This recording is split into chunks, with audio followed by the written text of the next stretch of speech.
મિત્રો, આપ સૌએ ઓબ્ઝર્વ કર્યું હશે કે ઘણી વખત ડૉક્ટરો આપણા શરીરમાં પેશાબમાં વધારો કરવા માટેની દવાનો ઉપયોગ કરતા હોય છે. તો આપ જાણો છો શા માટે આ પ્રકારની દવાનો ઉપયોગ કરતા હોય છે? તો આવો જાણીએ.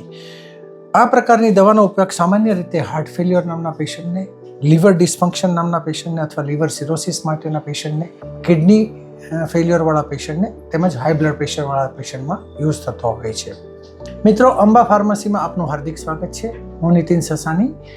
આજે આપણે વાત કરીશું ડાયટોર ટેબ્લેટ વિશે. ડાયટોર ટેબ્લેટ એક ટોર્સેમાઇડ નામની દવાનું ઉત્પાદન છે, જે સામાન્ય રીતે 5 મિલીગ્રામ, 10 મિલીગ્રામ, 20 અને 40 મિલીગ્રામમાં ઉપલબ્ધ હોય છે. આ ઉપરાંત અન્ય દવાના સંયોજન જેવા કે સ્પાયરેલેક્ટન સાથે ડાયટોર પ્લસ તરીકે પણ ઉપલબ્ધ હોય છે.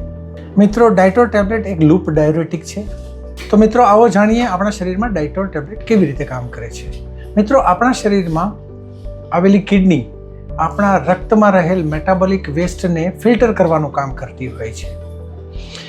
તો ડાયટોર ટેબ્લેટ આપણા શરીરમાં કિડનીમાં આવેલ લૂપ ઓફ હેનલે પર કામ કરે છે. લૂપ ઓફ હેનલે એક ગરણી ટાઈપની પ્રક્રિયા છે કે જેમાંથી આપણા શરીરમાં આવેલા વેસ્ટ મટીરિયલને કિડનીમાંથી પસાર થવા દઈ અને ઉપયોગી તત્વોને ફિલ્ટર કરવામાં આવે છે.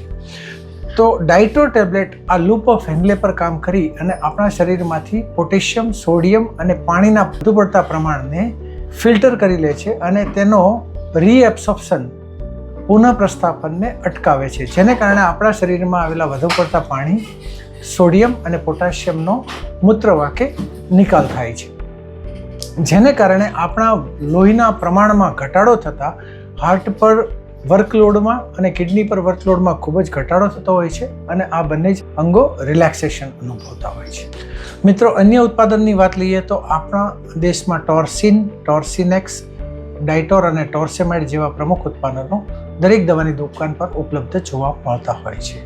ડોસેજની વાત લઈએ તો સામાન્ય રીતે દિવસમાં 1 ટેબ્લેટ કે જે સવારના ટાઈમે, નાસ્તાના ટાઈમે લેવાનું ડૉક્ટરો સૂચવતા હોય છે.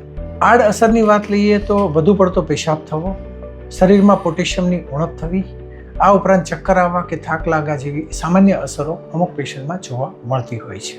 તો મિત્રો, આ વિડીયો જોવા બદલ આપ સૌનો ખૂબ ખૂબ આભાર.